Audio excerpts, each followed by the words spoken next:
All right, listeners, welcome back for another deep dive. Today well,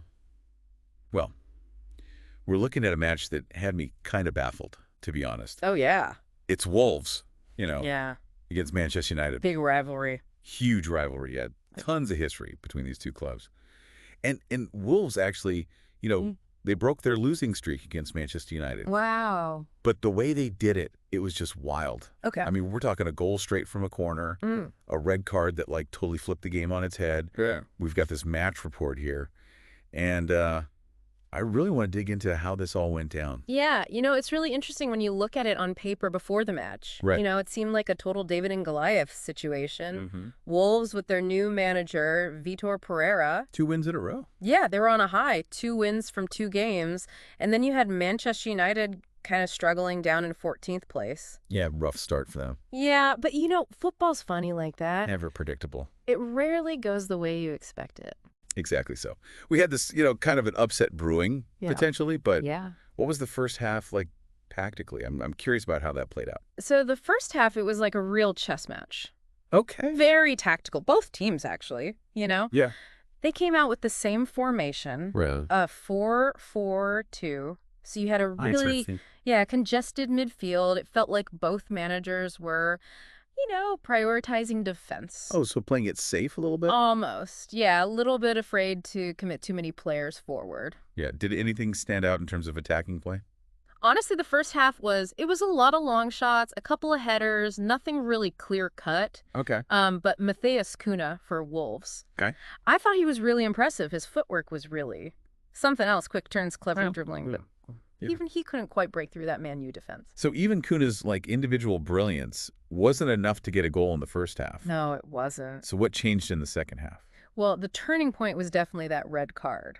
Ah, yeah. The red card. Early in the second half, Bruno Fernandes gets a second yellow, Yeah. and suddenly Man U are down to 10 men. And that just shifted the momentum completely. Gave Wolves the advantage. Yeah, completely in Wolves' favor. So we know Pereira's Wolves have, started off strong. But were they actually going to be able to capitalize on this opportunity? Yeah, was this going to be the moment they actually took advantage? Exactly. Because, they've struggled in the past. Under previous managers, right? Yeah, with turning possession into goals. Yeah. But Pereira, he seems to have instilled something different in this team. A little more ruthless. Yeah, a clinical edge. Yeah. They didn't panic. They stayed patient.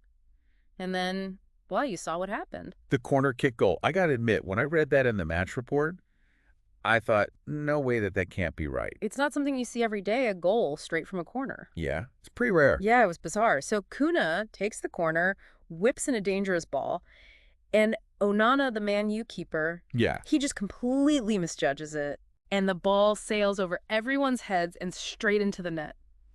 So just bad luck for Onana. I mean, it was a well-taken corner, but it was also just a howler from Onana. Wow. So a little bit of luck, a little bit of skill, and a big goalkeeping error.